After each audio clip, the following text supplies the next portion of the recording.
That's right, it's episode 20 of the PoddyC. I'm Dratnos, joined by your other hosts, Dorki and Max. Yo, yo, it's Hello, me, Pod High. Pod Hi. This week Max. we've got Yeah. a pretty exciting announcement of 10.2.7, including the time running feature, which is kind of not anything like what I was expecting. I was expecting sort of a juiced up time walking kind of push, maybe linking it to season 4 and having it be the same eye level raids or something, and going back and doing all the MoP raids or something as that, and then like maybe like time walking challenge mode or something like that. Turns out, not at all anything like that. It's like a leveling redo all of MoP thing on a new character. I don't know, Max. You procced a 16-hour stream yesterday playing that. Yeah. How was the how's the PTR for it going so far? Oh, really fun. I played it again today. I don't know how much more I'll do because like I kind of did what I wanted to do of it. Like I think because like I don't care about collecting and stuff like that. If you are a collector and you didn't play in MoP, this is like the best thing of all time. There are so many ways to target and do different quest chains, which rewards you with a toy or like basically every mount and toy and anything you could have gotten in MoP, basically outside of challenge modes, which we can get into later, is mission was there. And then the thing that I was really looking forward to was like, oh, we get to go back and do all of these raids. I mean, we kind of suggested that for season 4 in the past, right? It was like, I don't know about this rotating raid thing, but you know, it'd be really cool if they brought back Throne of Thunder and made that current. And they did like a whole fucking expansion, right? So, good to them on that. It's not really tuned on the PTR at the moment. You just walk in and one shot every boss because the Tinkers are super overpowered. But and we can talk about how you play your character on there in a bit. But overall, yeah, I'm really happy with it, and I had honestly a super fun time leveling to 70. It was actually my. It isn't really a leveling thing, even though a lot of people could use it as that. That's like a side benefit, but it was the most fun I've ever had leveling anything.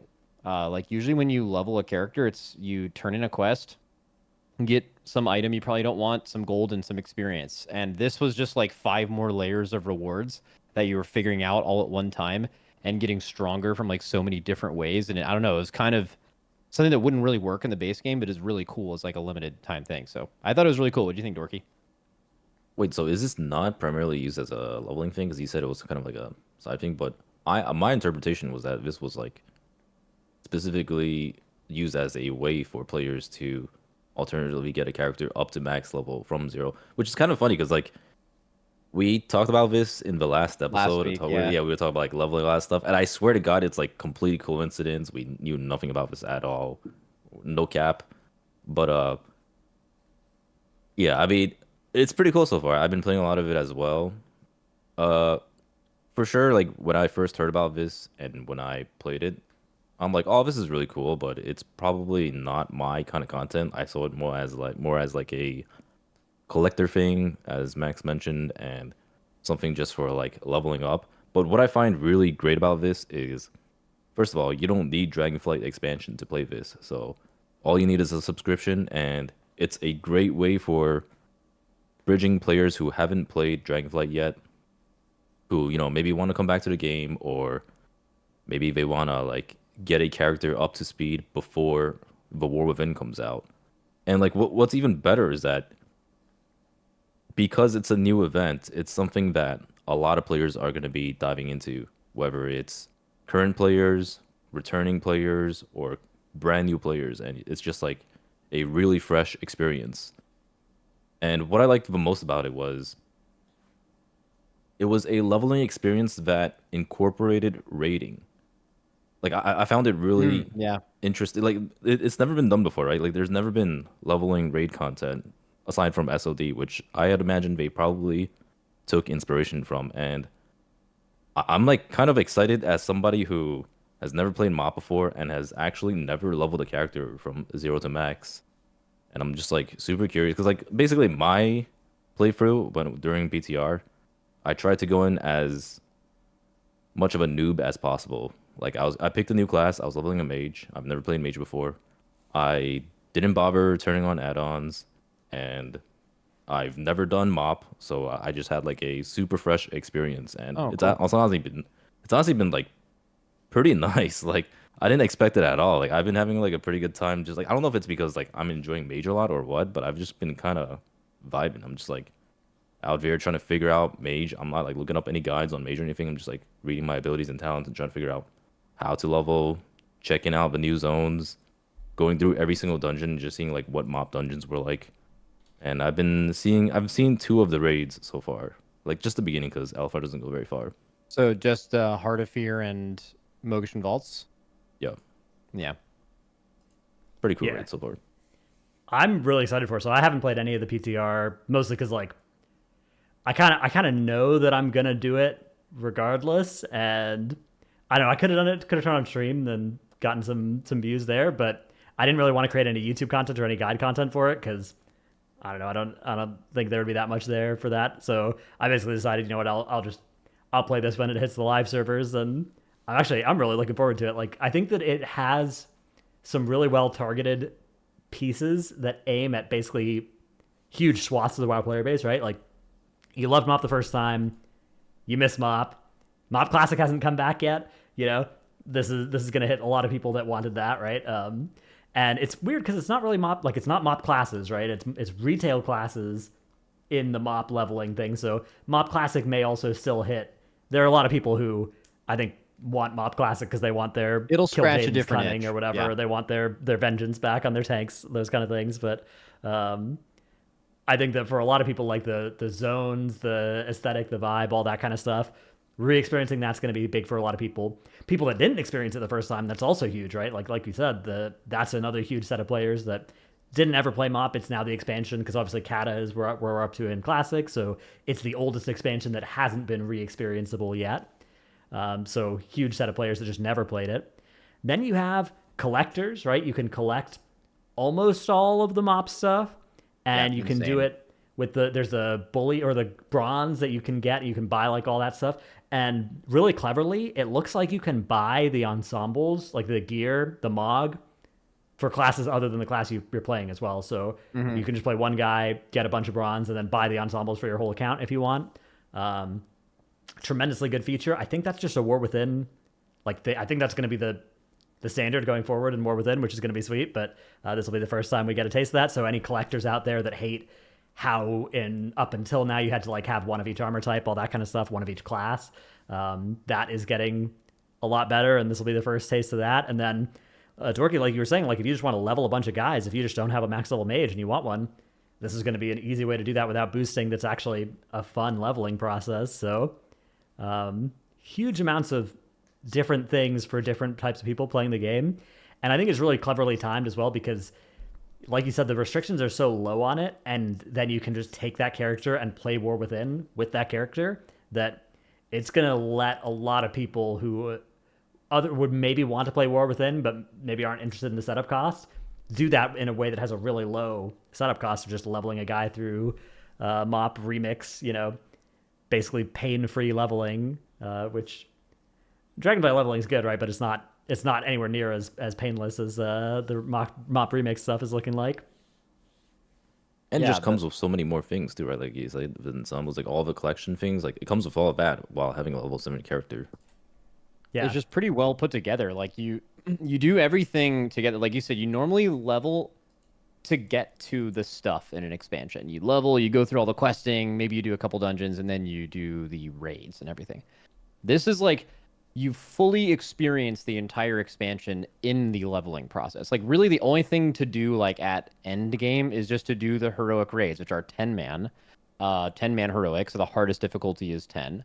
And then like the last raid I think is 20 because that's when it pre-patched for WoD. Siege of Orgrimmar made it mythic.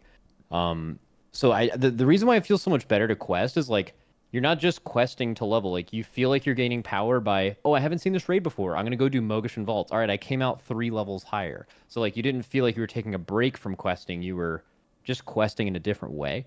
That's exactly Same- what I was doing actually. Like I was doing all these different things on top of questing, and it was like a really nice experience. Yeah, it rocks. It was like super fun. Like guys, I haven't leveled a character forever, and I want to echo what Dorky said.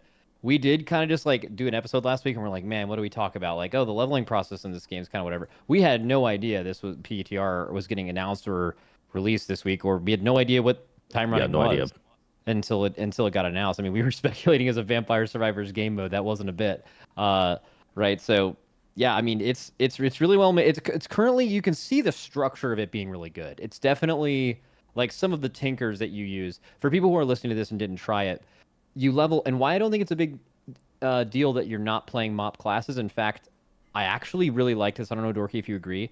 I liked leveling because for the first time ever, I got to experience the Dragonflight class and spec trees as they are supposed to be experienced as you're leveling, as opposed to just a max level player where like, oh, I just got, I just hit level 18. Like I have a spec tree point. Oh, wait, when you're exactly this level, like I need Fist of Fury in this thing, but like where do I want this next thing?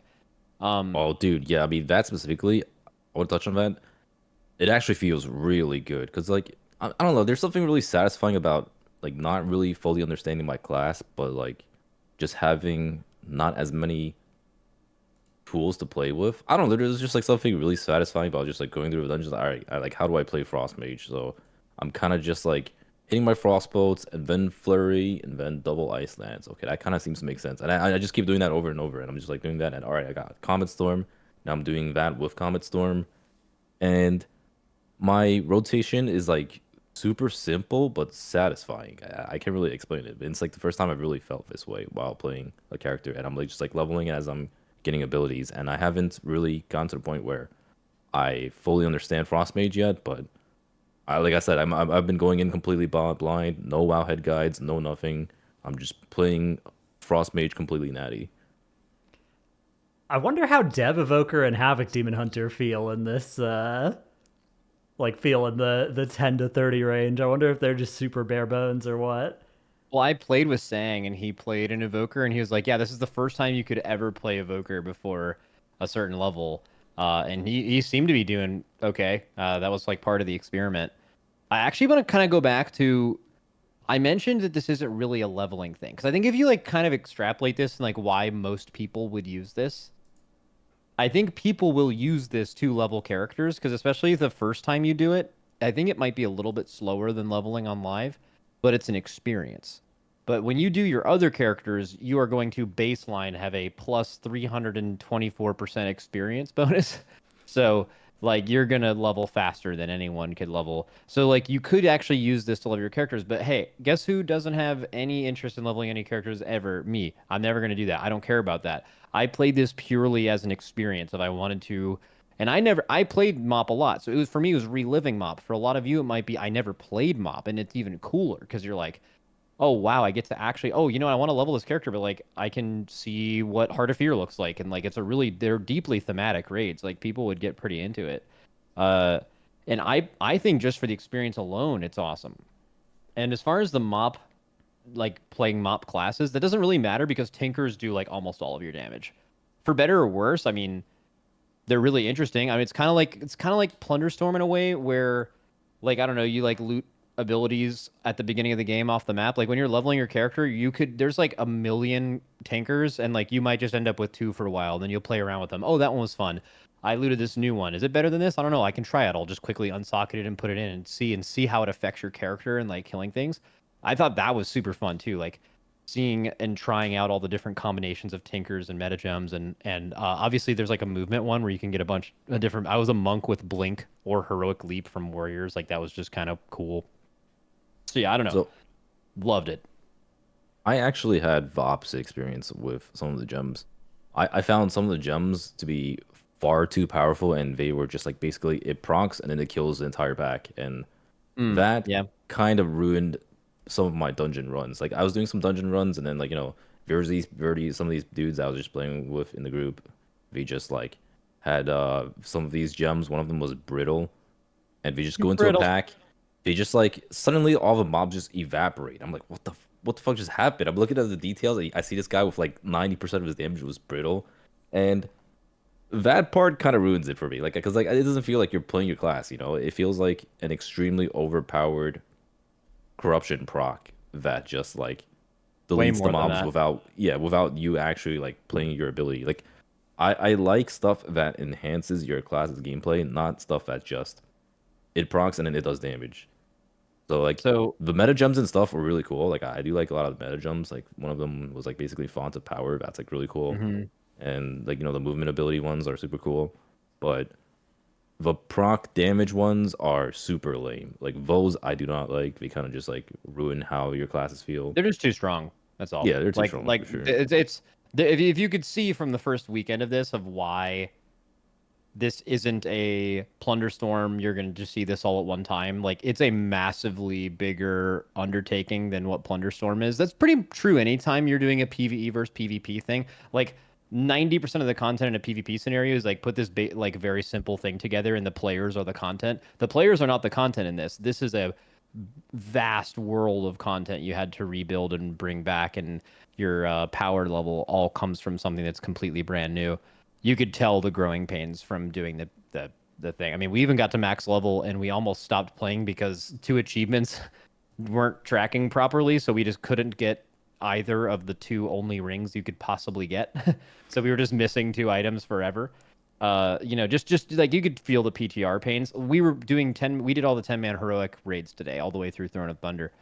And you almost never saw anyone's health move. Like everyone was using the turn your healing into damage tinker, and then you were just running group healing and group absorb tinkers. If you were using a weak ore that showed you like your combined HP plus your absorb amount, you were constantly sitting at like 250% health, just constantly from everyone running an absorb. But then randomly, some boss ability that shouldn't matter would hit you for like 200 million, and it would just kill you by 200 times your health. I mean, just like it was just kind of wacky, you know. It's like it wasn't really fully prepared. You could tell this was a PTR testing weekend. I imagine there will be many more of them, but I agree with you that they definitely should put more of the power into your character and less in the random damage things. Like Brittle was super insane, Wildfire and Raid super insane. The absorb one. Did you do any LFRs where people were just like having just 100 million damage from one tinker spell, just like super stacking everything? Yeah. I mean, I don't remember what exactly, but I just like remember sometimes shit just gets like randomly deleted. Yeah. Yeah. So what's the normal and heroic tuning like? So I've only really done LFR and just like dungeons. Like, how have the dungeon or how have the raids been? Uh, the LFR, like a couple of the LFR wings didn't work. They Yeah, that I saw too. Yeah, like if you pull Spirit Kings, it just despawns or whatever. But for whatever reason, you can do it in normal and heroic. The raids were, I mean, we were just way too strong. Like I think we killed most of those bosses in motion vaults in like 8 or 10 seconds, just instantly killing them. No need for a healer, just all the tinkers do the healing, just full DPS. The tanks were doing twice as much as everyone else. I guess truly accurate That to is how MoP, MoP yeah. was. Yeah, but in a different way. And then. Yeah, I don't know. Like, I feel like today doing the raids was more like a walk back through time where you can talk about how the bosses were a little bit, and Sang and I rated back then and could kind of talk about what you were supposed to do. And we actually had to do Dark Animus correctly, which was pretty fun because like you couldn't just YOLO that. We pulled it Dorky, and all of our tinkers just started doing damage to everything in the room, like Wildfire and the fire explosion thing. And on 10 man, we were just spawning all of the golems, and you just instantly wipe. There's no way to do it. So we actually had to like progress and do like 5 pulls on Dark Animus to actually get everyone in the right spot and do that. But like what I wanted was, hey, it'd be really cool if we could go back and like reprogress these raids. But that wasn't there yet. That's something they're gonna have to fine tune. It is definitely a like, hey, let's go. It's like a glorified transmog run, but the bosses don't get one shot. They get like killed in 15 seconds instead of instantly. So that needs to be worked on a bit. Right now, it's not challenging whatsoever. Well, so yeah, where would you guys like for the tuning to be? Dratnos too, since you haven't done it yet. Well, actually, I want to mention one more thing about raiding. So we did actually get one real raid experience, and it was right when we hit 25, unlocked Mogushan Vault's normal, and we just zoned in at 25 with the worst tinkers of all time with 7 people from group chat. It took us 10 pulls to kill Stone Guard, the first boss on normal, because like it has an instant wipe mechanic if the tanks don't know what they're doing. And then like it took us like 3 pulls to do Fang, and like we were actually like, okay, this is how this boss works. Oh, this is how this works. We have to do this. We know where you need to use your personals, and it did feel like that until we just did it way later and like overscaled the content. So like it did kind of feel that way.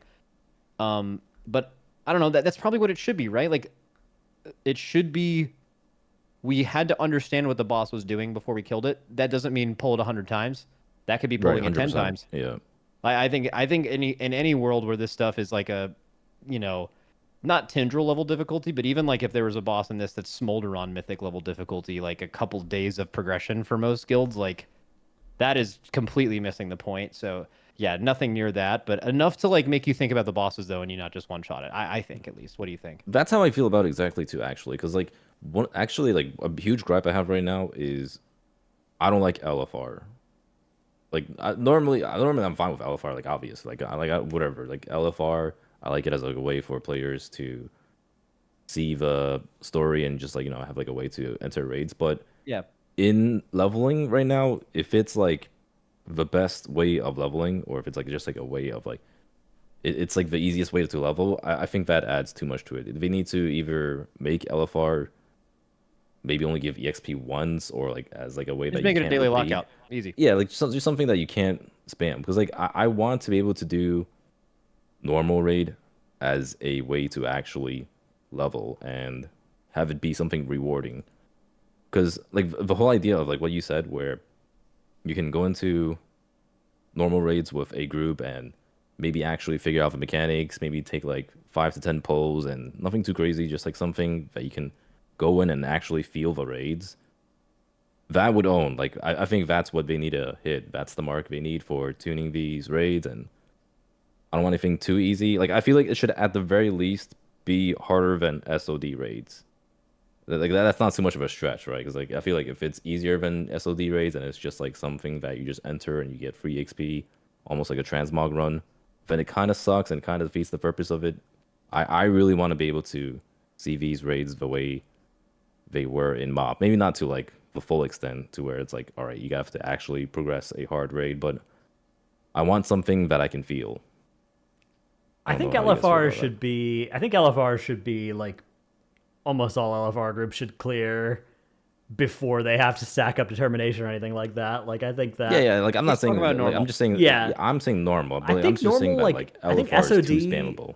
I think SOD rated difficulty makes sense for normal, like something in that range. Yeah, because you're using it to level up. We actually made this mistake. We zoned in to normal, and it took us 10 pulls to kill Stone Guard, then we killed it and got good experience. But we spent like an hour and a half in there killing the first two bosses, and the people who instead quested were like 15 levels higher than us. It was like if you were, it was kind of a complete waste of time, right? Even though we enjoyed it, because you could just do it later when you're more powerful. They need to reward your time better for that. And to answer your LFR thing, I think they. So just to give some context to the listeners and Dratnos who have not been doing this, the best way to level for sure was just to spam the first swing of Motion Vaults. Yeah, it was That's bad. bad. Yeah. Yeah, yeah. So it's pretty simple. Same thing with normal. Normal and heroic have a 1 day lockout in Mists of Pandaria. Just make LFR a 1 day lockout to where it's like, okay, I'm gonna do our LFR for the day and then move on to questing. You like spamming it is ridiculous. But here's what people were doing. They were not only spamming it, we made a pre-made group and we were abusing Brittle.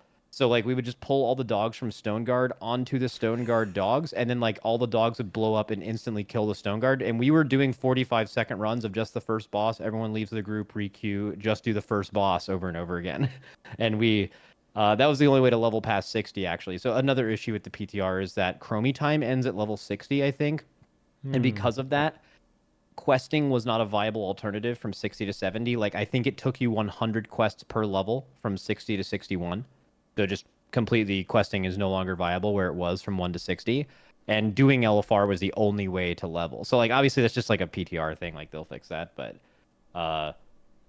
yeah, do you think normal they make it? I think heroic should be like you need to learn how these bosses work. Like normal is a part of the leveling path. It needs to be a very low resistance and make people feel like the time that they invested to spend at level 25 in there and level 35 for Heart of Fear, you like zone in and you do it, and it's like, oh, this was an alternative questing that was fun. I learned stuff, I saw a new thing, and I was leveling, and I didn't feel bad for doing that because this took forever and was super hard, right? Yeah, I think normal should have like one mechanic per boss that you need to do right and that you need to know, right? Like, one thing per boss tops. I think would be is Yeah. fair for normal, and like there shouldn't be any DPS checks that you can't beat without with like bad tinkers or whatever with bad optimized characters.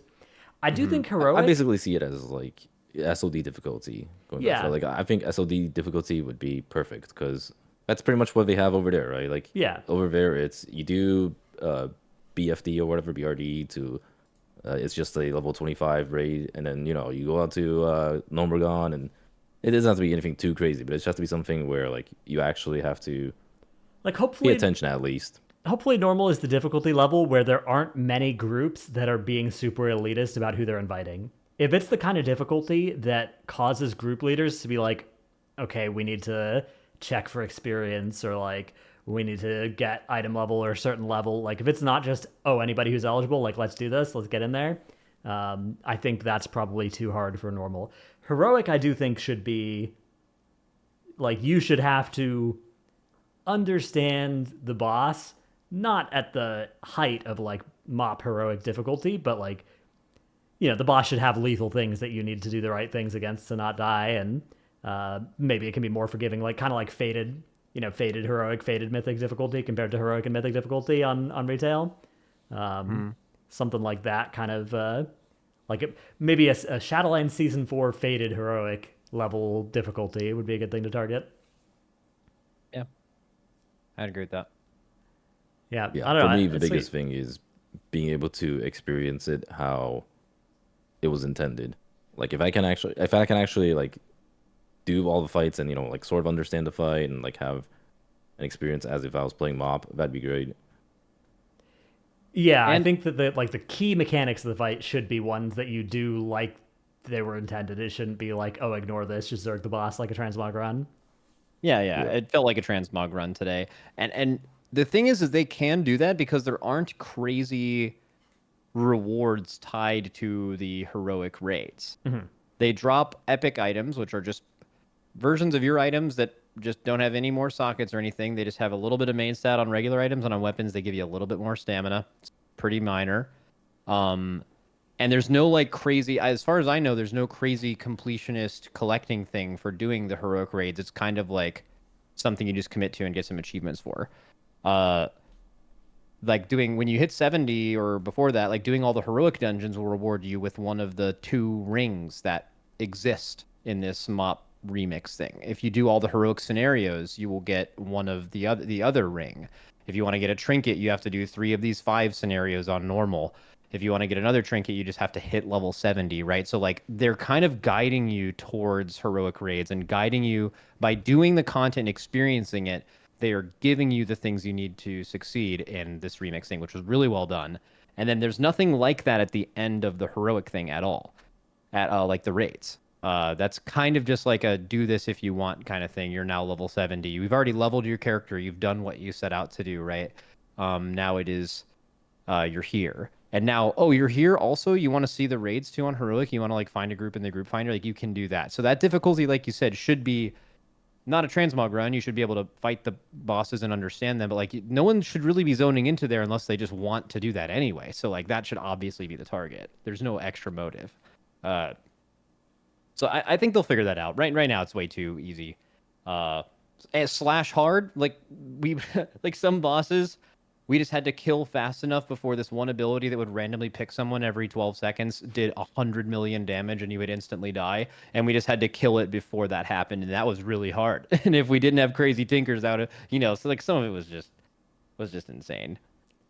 That reminds me of a math problem from an old, I think it was a BDG application. I don't know if you heard of the math problem that was on their app for years about like, yeah, there was this problem that was on their app that was like, okay, you have a raid, it's 20 players, there's a mechanic that kills a player after 2 minutes, and then it spreads to 2 new players. How long do you have before the raid wipes? And that was a question on their app for That's a hard question. for years, yeah. Interesting. I've never. Yeah, it's somewhat similar to the situation you were talking like about. people do that for yeah. job applications. Like every Yeah. tech company likes to think they're really clever by coming up with some crazy weird question to ask their applicants.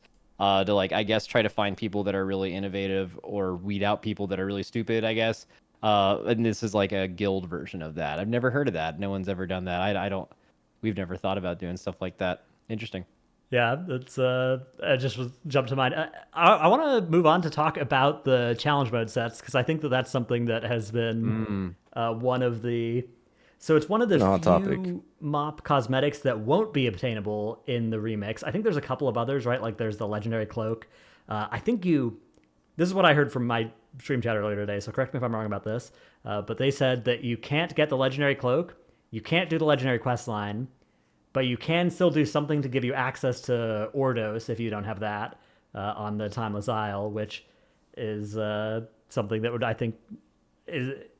I don't know. My basic stance on all this is like, I think it's cool if they bring back maybe not everything, but like almost everything. And I think the challenge mode sets, I think at least like recolors of them would have been really cool to see for this. Definitely. But I don't personally have the challenge mode set, so I feel weird about advocating too hard for that because I don't want to be like, well, I should get it because I don't have it. So, like for me, I have all the Mage Tower sets, and I'm pretty happy being like, yeah, they should just bring those back or recolor them when they bring back the Mage Tower, and like that I don't feel as weird advocating for. But because I don't actually have the challenge mode sets, I do feel weird advocating too loudly for it. But I think it would have been a good decision for the remix. Like even outside of the rewards, forget bringing back challenge mode sets or whatever. Like we just talked about how like doing the heroic dungeons, doing the heroic scenarios gives you something that gives you power, gives you an item that you can't get anywhere else. The fact that you can't do MoP challenge modes if you're reliving MoP, that was a big part of MoP. Regardless of getting the challenge mode sets, it should have been baked into this remix for sure. You could even feel that while playing it. It definitely, that's a huge flop in my opinion. We can do a whole bit where we talk about, are things prestigious if you bring them back and who fucking cares? But I'm with you, Dratnos. Everything, I have every TCG mount, I have all the challenge mode sets. If they brought those back, I wouldn't give a fuck. I think most people feel that way. It's just like there's a very loud crowd that's like, do not fucking do this. Keep prestige rewards prestigious. And I think they have a good point. And then there are people like, no, like, hey, guess what? Like, it's cool you have that, but I didn't play in MoP. I was like a baby or something. So like, it would be cool for me to get like a recolor or some other version. And I think they're right too. And then I think most people like you and me just are kind of like, fucking do whatever you want, Blizzard. It's all good. Whether you have them or not. But yeah, I mean, we can kind of debate that. I think it's pretty obvious how that's played out multiple times now in public. The Feldrake, same thing. But the fact that they're not in the mode at all was felt when you were leveling. It was like, I was looking forward to this. Like, man, if you could have just done challenge modes, it would be so cool. I'm not sure. What do you think, Dorky? Yeah, there's also a lot to discuss about the whole FOMO rewards and prestige and all that, because that is like a pretty hot topic, especially recently. Like, there's been some talks on Twitter. There's been discussions on freaking Wowhead stuff, and yeah, I'm not too sure where I lean on that too, because I mean both of sides like have points, and I fully understand. Because like World of Warcraft has always been a game of acquiring rewards, especially like rewards with prestige behind them and weight behind them. So like I fully understand it, but I also completely agree that them not including challenge modes into this MoP remix is like such a fail. Like, there's no shot you bring back MoP and you don't have challenge modes, even if there's no rewards behind it. Because I would have definitely loved to relive that a little bit, even if it's not going to be like that much. Like, I don't care too much about playing. It would be like bringing back Legion without the Mage Tower in a way. It's just like, it's like a thing Right, that yeah. happened and people care about. Yeah. And it's a big part of the expansion too. Mhm. And yeah, I mean, I really feel like there's a lot missing for MoP though, because like everyone always talks about how great MoP was. Like I didn't play MoP, right? Like I played for many years, but I haven't played MoP. MoP was one of the expansions I missed, and I hear all the time from like you guys and like everyone who's played in the past. They all talk about like how great MoP was, how it had the best class design, how it had like really cool raids, had the best PvP apparently, and I never got to experience all that. Now I'm getting like the surface level of that, and I do kind of wish I got to experience all that, but they can only bring back so much, right? Hey, MoP Classic Personally- GG, right? You'll Yeah, get to yeah. do exactly that. Yeah, like it's basically going to be MoP Classic, which I could see them using this as like a way to give players a taste too for when MoP Classic actually does come out. I do wonder if there's like a way they could possibly, I don't know, like some way of having players get a taste of it. I don't know, like maybe somehow incorporating vengeance mechanic. I'd be very interested to see It is what through a it's like. tinker. Oh, it is through a tinker. Oh, I see. Yeah, there's a tinker that makes it so every 5 seconds for every percentage of damage you've taken, it's not exactly the same, but it gives you like percentage main stat, and it's pretty powerful, which is like kind of in a roundabout way what Vengeance was. Yeah. But you actually mentioned something really interesting about how, this makes you want to do MoP Classic. When this first got announced, I was like, this is so weird because it kind of like puts a huge damper on MoP Classic. Like it's like, hey, would people play MoP Classic more or less if there was this massive, really popular, which I think it really will be actually, because I think a lot of people are going to come back for War Within and do this to level. Like, is it going to make more or less people play MoP Classic if they got to like kind of get the greatest hits album of it in a couple weeks rather than doing the whole thing?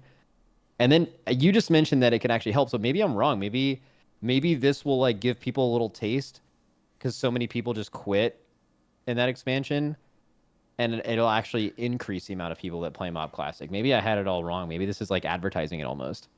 Yeah, I was thinking it's like advertising. I was thinking it was like giving players a taste of it, and they'd be like, "Oh, maybe MoP is like pretty interesting." And then when they actually play it, they're like, "Wait, so this is what classes were like in MoP, and how PvP was like, and how raids were like."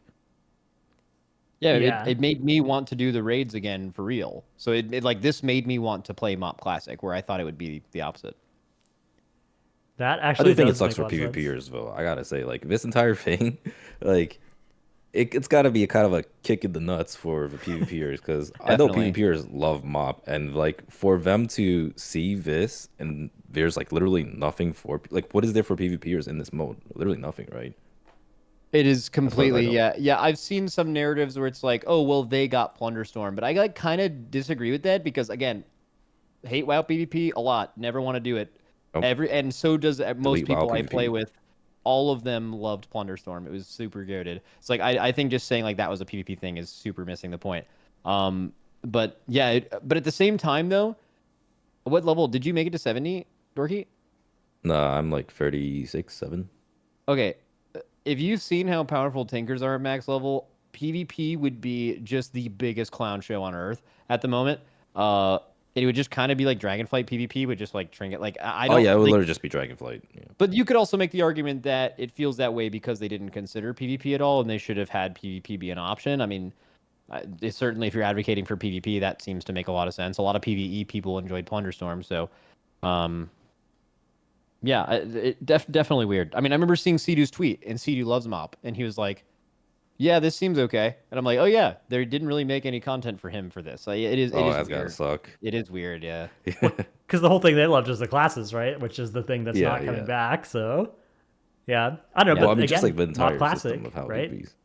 Like that further builds the things that will be in MoP Classic that people will be remembering or looking forward Yeah. to. Yeah. I don't think they should have done MoP classes, by the way. I think it would completely overshadow what they're trying to do. Like, first of all, loved I'm the biggest MoP supporter of all time. But like clearly when you play this, the feedback loop is like, oh, you get this new item. Oh, wait, we upgraded this item to a certain item level.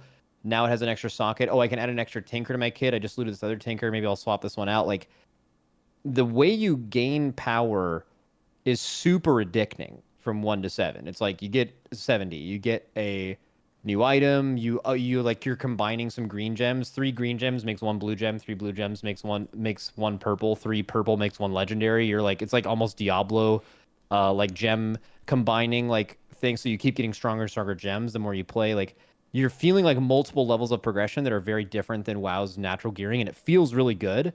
And I think it makes way more sense because like Dragonflight recently, like you said with the class inspectories, they made that process a lot more fluid. And you feel that when you're leveling. Like the class inspectories feel very good when you're leveling from 10. And that is something where, I feel like if they had MoP classes, it would just be like it would be too convoluted, I think, of things being different. And I think it actually being done in Classic instead makes a lot more sense. Dude, I had this idea by the way while we're talking about this. What if they had some shit where you can bring back old classes into Dragonflight, like reverse of this? Would that be like the craziest thing ever? Holy, that'd be some Wait, crazy. what do you mean by that? Like, what if you could choose to play MoP classes in Dragonflight rather than the other way around? So like you're at the end of a Mythic Plus season and it's like, Yeah, like season 4, you oh, could just oh like wait, bring back. You can lock play. stink right now, but you can play Mist of Pandaria Affliction, and now locks are crazy, and no one would have ever saw it coming. Yeah. That sounds like a huge disaster in the Yeah, making. but you get to play like your favorite class designed class again. I think it'd be too new. I think that is something that a very small amount of people would find really cool, and the majority of the game would find extremely confusing and would probably just be weird, I think. Because like snapshotting exists back then too. Like a big fundamental part of those classes working was like, are you gonna? Yeah, you would have to can't bring add back that all back. of it. Yeah, I don't think a lot of people that like people who played the game a lot at a really high level in MoP loved it because it just rewarded you so much for being at a high level, and there's a reason they ended up moving away from it. Like the vast majority of the community probably likes that snapshotting is gone, because when you put a dot up, they don't want to have to think about whether they have a bunch of like int procs at the moment and they are going to extend that, and like, oh, they refreshed that dot. They shouldn't have done that. They should have let it tick all the way out because it was super powerful, and if you refreshed it through pandemic, it's now a weaker dot. Like them dynamically updating all the time based on your stats was something that I'm sure the majority of people wanted. So I don't think it would. What do you think, Dratnos? How do you feel about that? The bringing back the MoP classes mid. I think it would be very hard to do it in any sort of way that was like fair. Like I think that it's not meant to be fair for sure. The amount of work that would be required, but when it's not fair, then like it's like, oh, I've got one version of my class is doing a third of the damage of another version, or one version is doing 3 times the damage of another, right? Like that sort of disparity, I think, would require a lot of work for them to avoid anytime they were porting classes from older versions of the game forward, and I don't think that investment would be worthwhile. Yeah, I think I want to play Legion Boomy again. That'd be sick. Yeah, like I think that the desire to play old versions of specs is definitely one that I understand, but that's like a classic's appeal, right? Like yeah. That's why you wait for that classic to come out and why they'll probably continue to do it. But being able to play in current content, that'd be the craziest part. Yeah. But it's definitely something that's way too hard.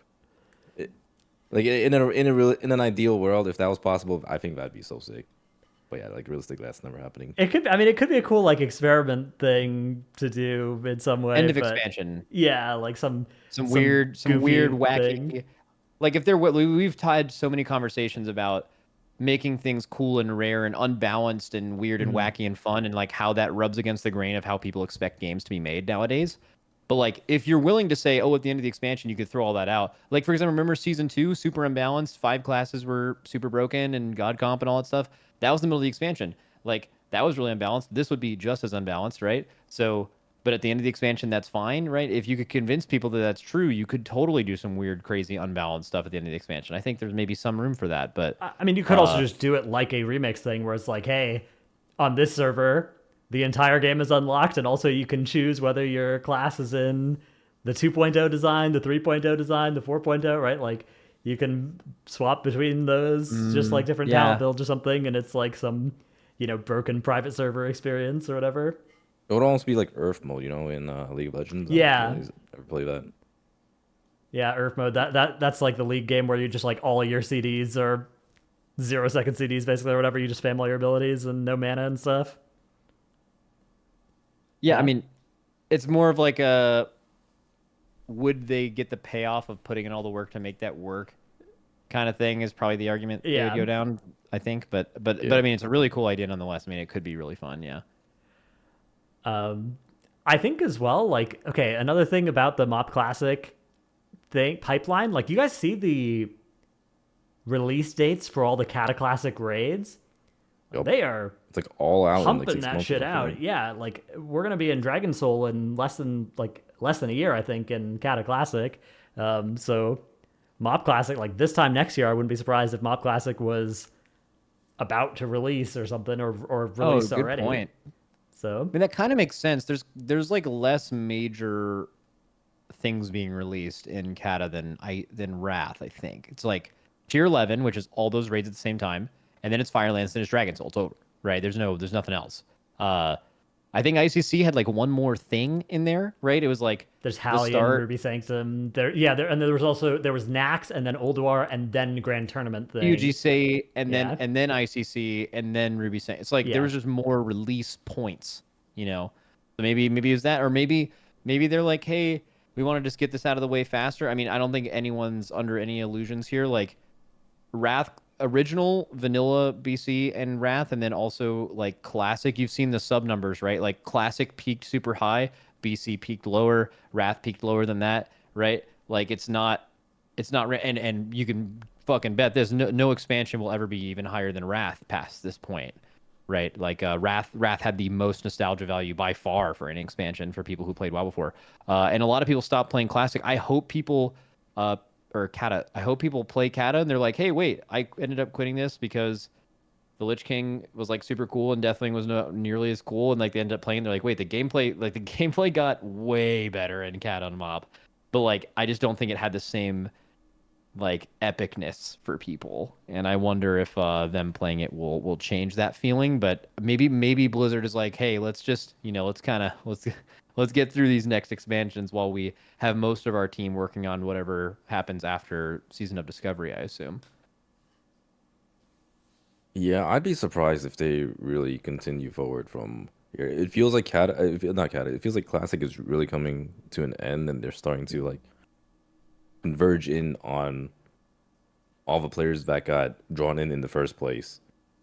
My theory is that, they have all these different modes that are out currently, and people talking about like all there's 7 modes, and now players have like so many different choices, and it attracts players to just being in the WoW ecosystem. And after Cata's over, after Season of Discovery's over, it's probably just gonna like shrink back down to like maybe just retail and maybe something new to Classic. That's what I think. I don't know if Yeah, I think they'll because definitely you've do seen MoP like Classic, right? Like, there's no way you avoid. There's no way you yeah, do maybe Cata if MoP you're not going to Classic do too, MoP, but right? I'd And be then very once you've surprised if done they go MoP, even beyond that.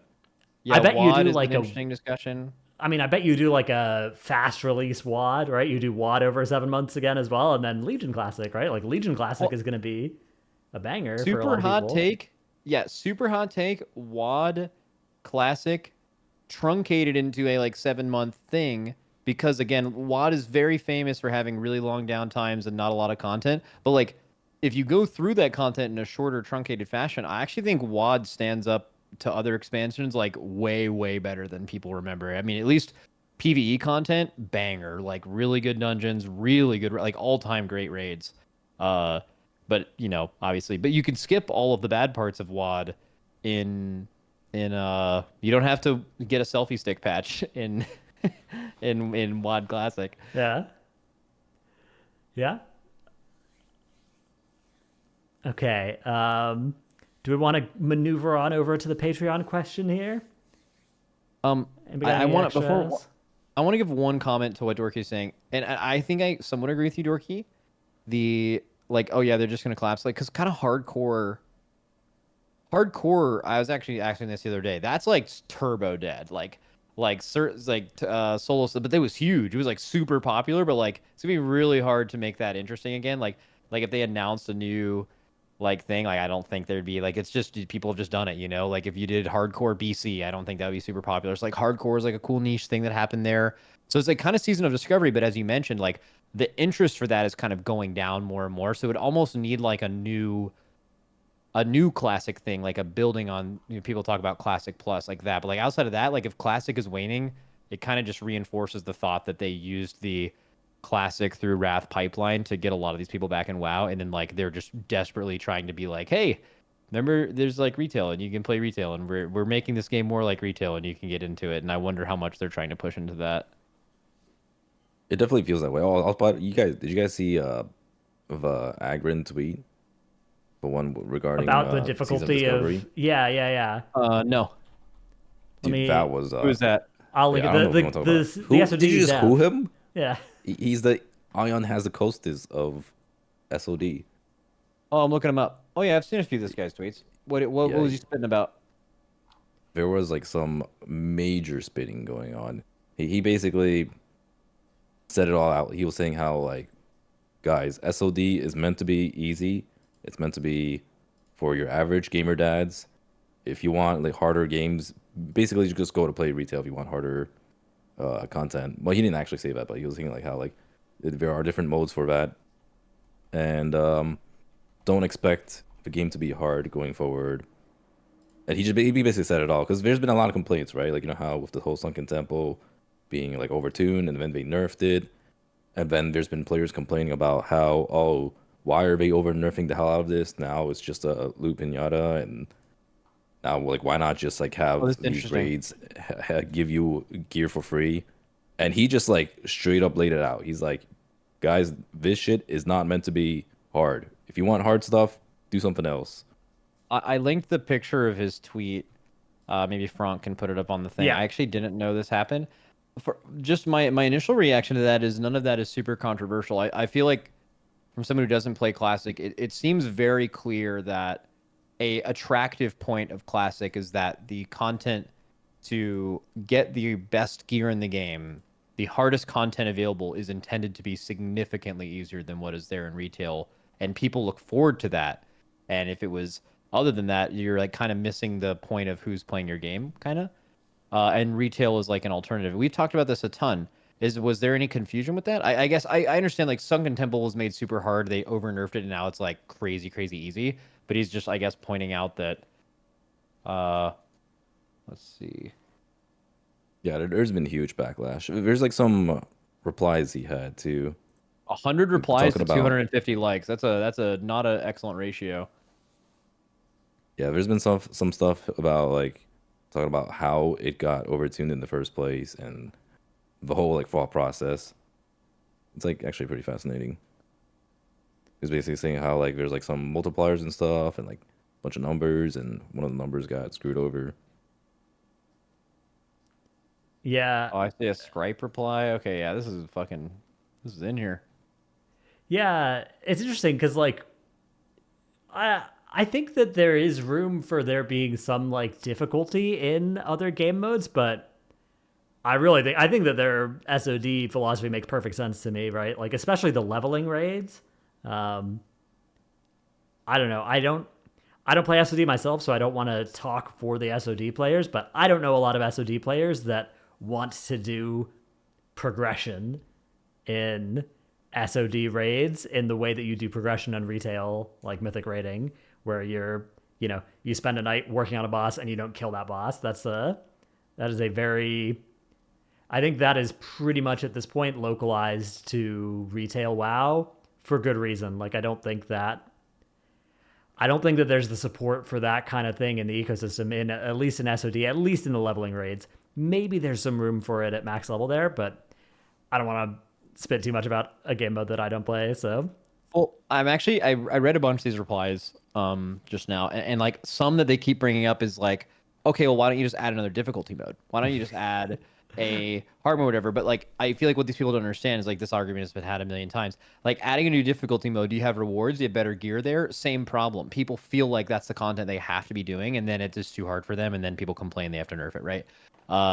It's who you're making the content for. That is the thing. People really enjoy Classic having the best gear in the game there. And then if it doesn't reward any of that stuff, or it rewards cosmetics or it's for prestige, you just age old question. You have to ask yourself, who are you making that content for, right? If they made a super tendril and Fyrak and is like guilds could do the version of the boss that Liquid and Echo did that were, like that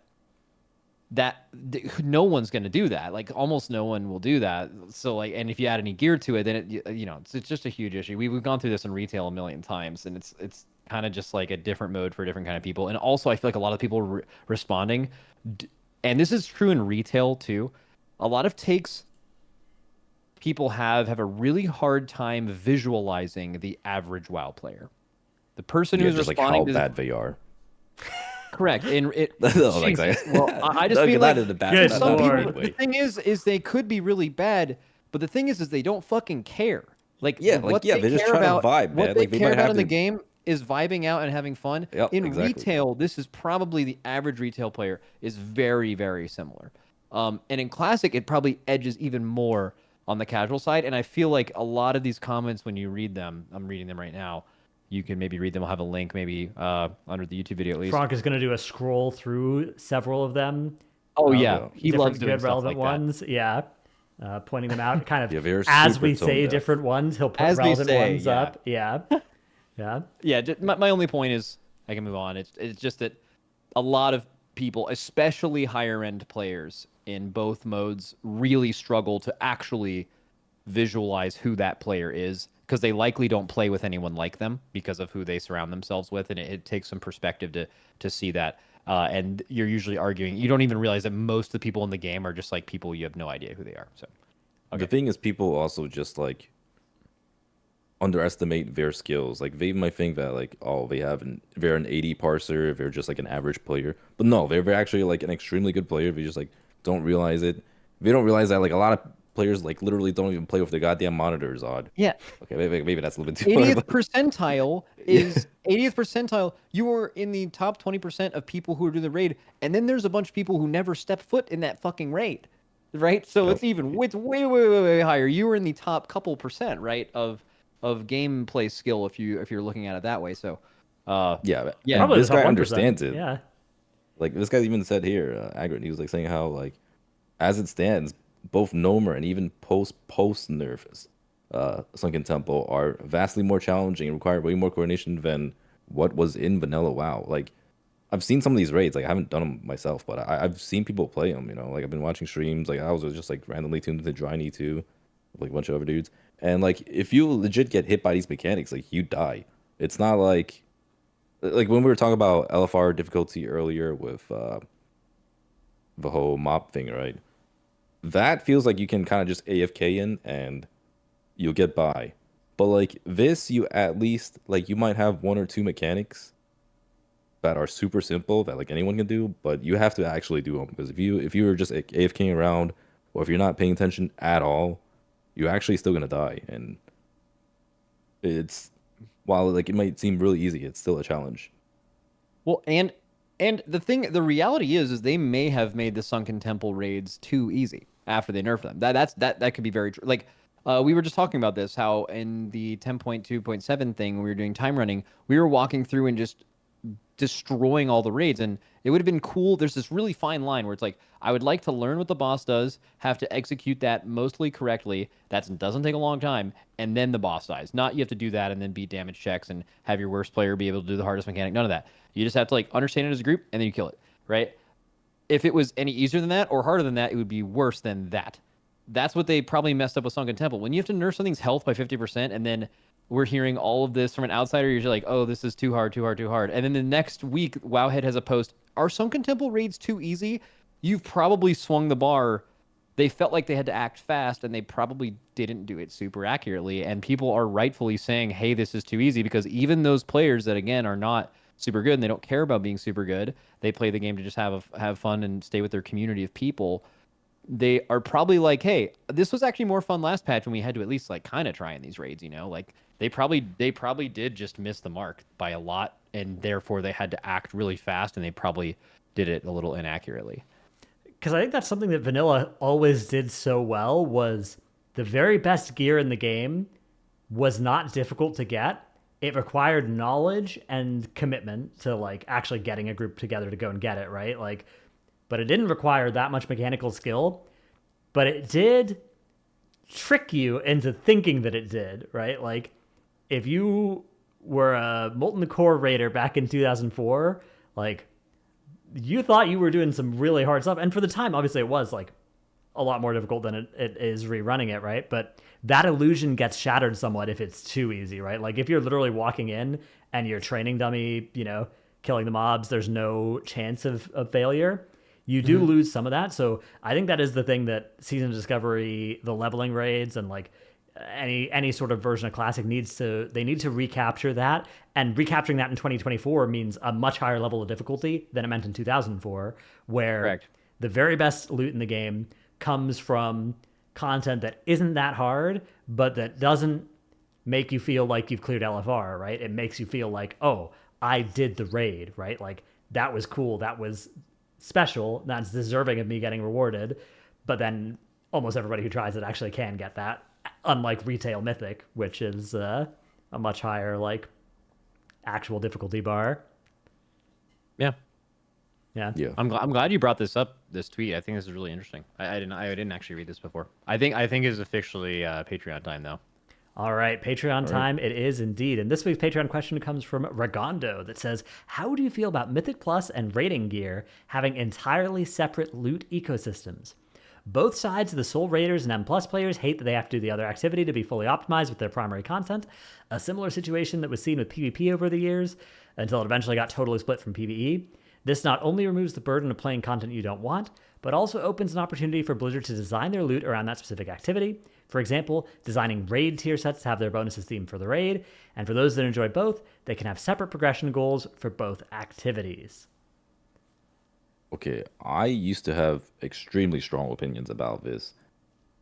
I used to want them to be completely separate because M plus gearing was the most oppressed group of players forever for the longest time. Like, goddamn, if you were an M pluser, it was awful because you had to raid to get good gear.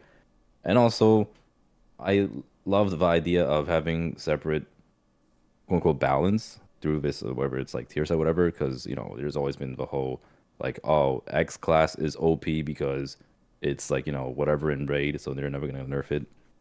And like that happens all the time, right? Like I think right now it's actually like the prime example, like Mage and Shadow Priest. They're not like particularly OP in raid. Yet in M plus they're the most broken shit ever and they're never gonna nerf him. Same with like Vengeance Team Hunter, just because like they're seen as okay. But I'm like super torn now because of how much closer gearing is. And there's like major pros and cons to this. So the major pros would be like obviously you're not forced to do either content because the reality is right now a lot of people who play only M plus or only raid see the opposite content as a chore. Like it's basically Torghast to like if you're an M pluser, raid is basically doing Torghast and it's pretty miserable if you're having to do this every single week. And if you're an raid only person, you're like, man, every single patch I have to spam M plus in the beginning. It's like awful, and then I have to like fill out my vaults. But the huge con would be that the reality is I think raid would be dead as fuck if you didn't force them to play raid, and like M plus participation would go down drastically. That's my take on it. It's like both really good pros and really good and really big bad cons. Another con that the PvP gearing has to some extent, but that doesn't matter too much because PvPers are naturally pretty separate from the PvE ecosystem in general. It would be really annoying for gearing. Like, it would be really annoying as somebody who does both to maintain two separate gear sets and have your items just I forgot to mention that too. Not work in one form basically, or like be low reliable and you have to swap and make sure you put on your raid gear to raid, make sure you put on your M plus gear to M plus. That is not the end of the world, but it was a big downside of the PvP one that would be a much bigger downside of doing it in PvE because there are many players that do play and enjoy both modes. My take on this is that I don't think that splitting the M plus and raid players from having any incentive to play the other, the one that's their less favorite of the two. I don't think that it's a good idea to do that fully, but I do think that there have been patches in WoW's history where if you were a fire mage in, end of BFA and you didn't get a badge, a font of power, right? Like you didn't collect those specific items, you were griefing, right? Like you were minus 20%, 15%, 10% DPS, right? Some number that was big enough that you felt like you may as well not play if you didn't bother doing the grind to earn those things from content you maybe really hated. That's a really bad dynamic, and they should avoid that. And what they should do is they should make it so that if you only do M+, or if you only do Raid, you're at most like 5% behind somebody who does both.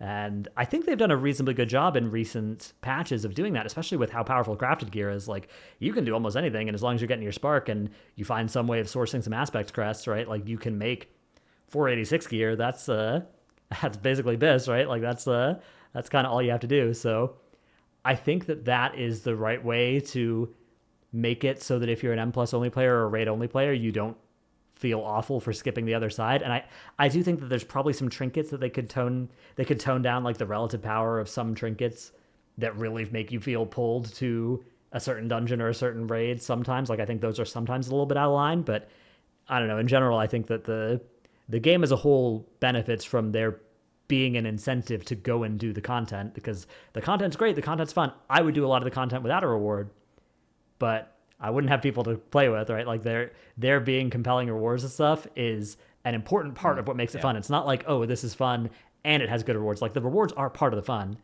for a lot of It's like players Plunderstorm, in a game like this. Yeah. Yeah. So I've heard this a lot over the years. I had a conversation with a Blizzardman at BlizzCon, and I kind of didn't bring up this exactly, but like he brought up something that was interesting. And it was, and part of this, like Blizzard actually can't tell because like participation metrics between both, it's hard to tell who's doing it because they love it and who's doing it because it's kind of something that's subjective. Like you kind of have to just guess. So I'll just give my opinion on that. I think both the groups of people that raid and purely just raid, and they just care about raiding and they don't fuck with Mythic Plus at all. And Mythic Plusers who are like, fuck raid is a chore. I think both of those groups are actually the minority of people in each respective content group. That is, Mythic Plusers is usually the higher end. Mythic Plusers actually almost exclusively, and raid it actually I think goes down much down. There's people that raid very casually that don't fuck with Mythic Plus as well. And I think that's generally who you hear those things for. I think Blizzard, just as a full stop kind of end to this argument, is literally never going to consider doing this. I actually very strongly feel that way.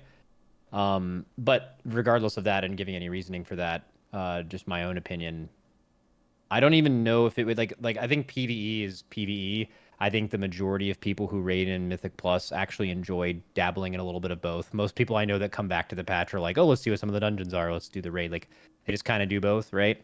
They're not a Mythic Pluser by trade. They're not like a fucking like I'm a Mythic Plus guy, you know. But I know that this conversation is much less common, and so I was surprised to see this Patreon question, because this was something that back when Mythic Plus gear was super bad for a long time was like this Mythic. Oh my god, there are so many people that are like, dude, I would play Mythic Plus all day every day. It was almost like the JB take of like having on a.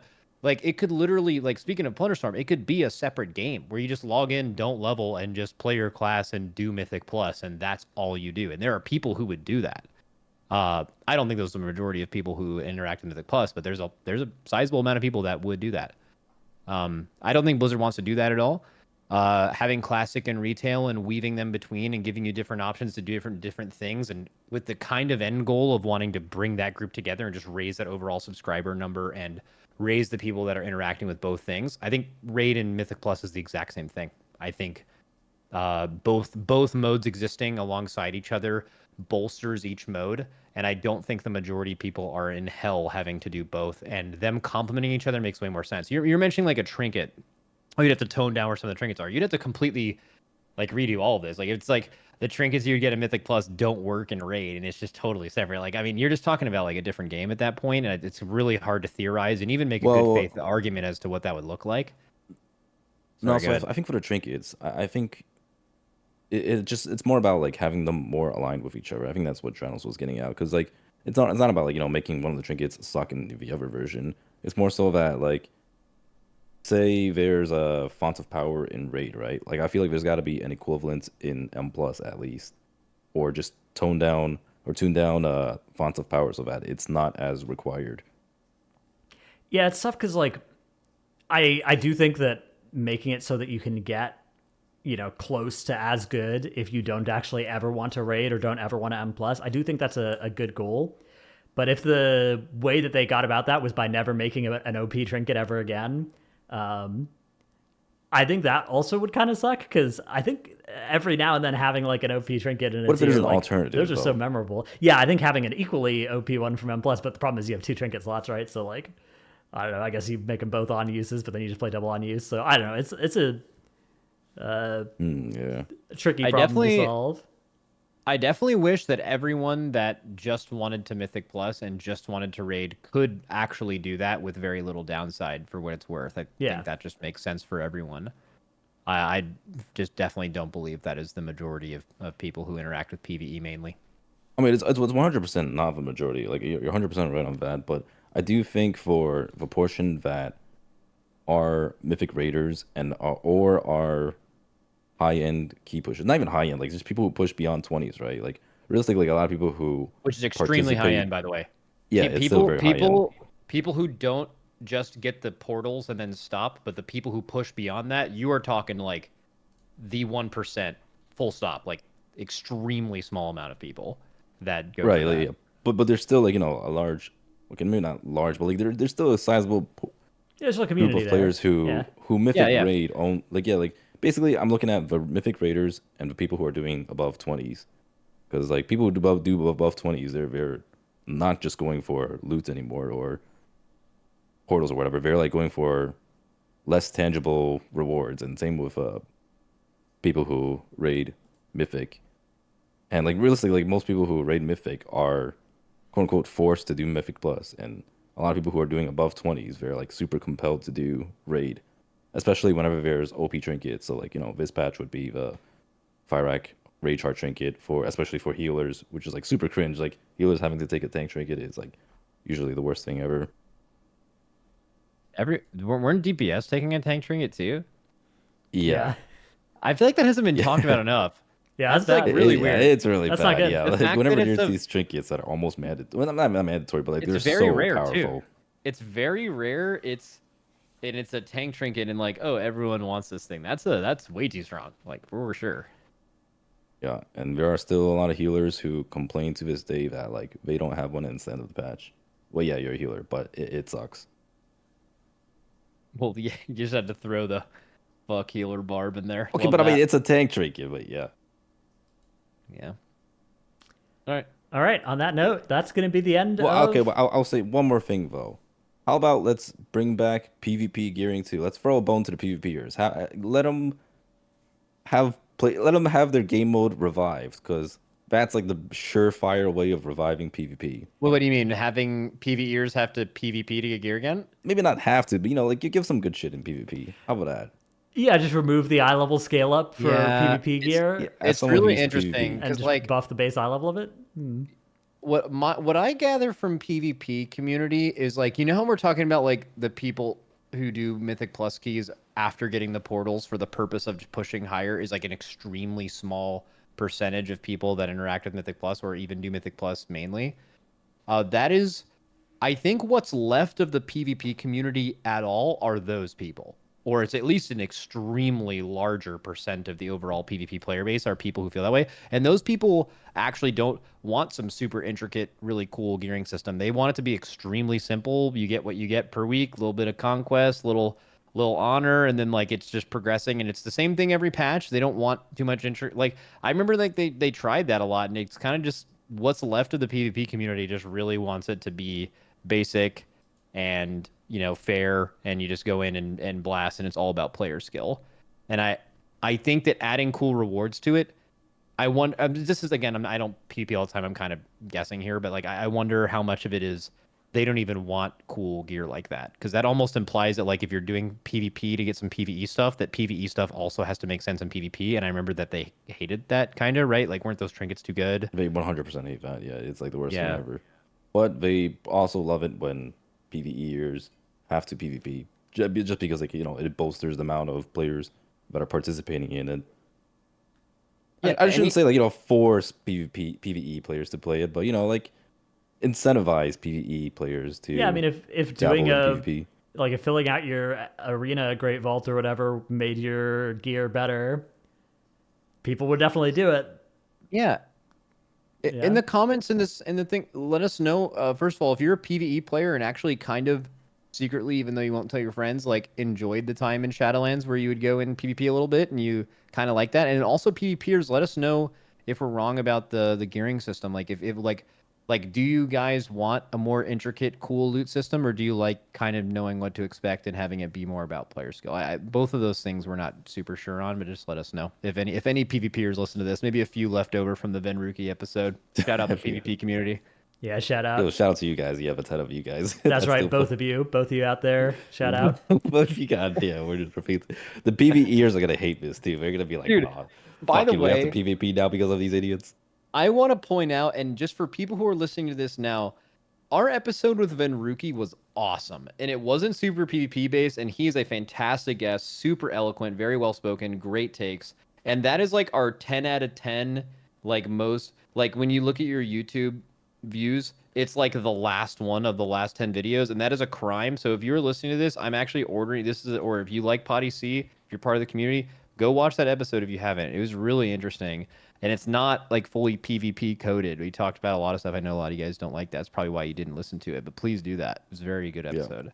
I wasn't there, but I listened to it and it was pretty good. You guys should check it out. Yeah, no cat. Wait, who did? Oh yeah, that's why we had him on. Yeah. He was a replacement for our was cat. Well, he wasn't a replacement, but I wanted to be there too. What the hell? Well, Were you in wait, MDI what were you prison? doing? Yeah. I was doing freaking MDI garbage bullcrap. You gonna do I TGP? don't remember. Yeah, probably. Wow, that's cool. Dude, by the way, I've been listening to some PvP years and like seeing their chats and stuff, and my God, they hate add-ons. I never seen such dissentments towards add-ons. Like I didn't realize that was that big of a thing. I don't think that's surprising at all. I mean, I will have VENRUKI on. I think we talked about having him on for a Week Auras episode or an add-ons episode. But like, think about the add-ons that are kind of just corny in PvE. Like most everyone would agree. Like the popular takes are pretty much every UI and like quality of life add-on, super cool, never been a big problem. But like the stuff that is affecting in raid, like boss add-on telling you what a boss was gonna do or exactly what to do in a raid, like that stuff's kind of corny. We don't like that. In PvP, all of the problematic add-ons are that it's telling you what your opponent is going to do or what they did do or how long of a DR they have on this or how long of a cooldown they have on that, which takes away from like the root of what PvP was. So like if you think about it, the reason why the PvP community I think hates add-ons so much is the main thing they interact with are only the really fucking bad ones. And that sounds like a way worse situation than what we're in, right? So yeah, I definitely feel for them for that. And also, have you seen their UIs too? Yeah, they're getting real because it's such a competitive advantage. Like you got to, yeah. Yeah, really it's a lot so of information. messy, it's very messy. Yeah, it looks bad. Looks like Sang's UI from Throne of Thunder. Shout out. I saw that tweet. And one more thing, we may have a podcast episode come out a little bit earlier next week. We're not really sure. Blizzard stated that alpha might be coming out before season 4. If that ends up happening next week, we'll probably do a separate episode because there's going to be just so much to cover. So we may not do, if there's no alpha this next week, we might not have an episode. But if there is, then we might just be expecting probably an episode at some point when that happens. It'll probably take us a day to record it when it happens, but we might have an extra one. So you pod enjoyers, you may have some extra content in the upcoming week or two. All right. Stay tuned. Yeah. That's about it for us this week. Poddy you later. Yep. Podbye.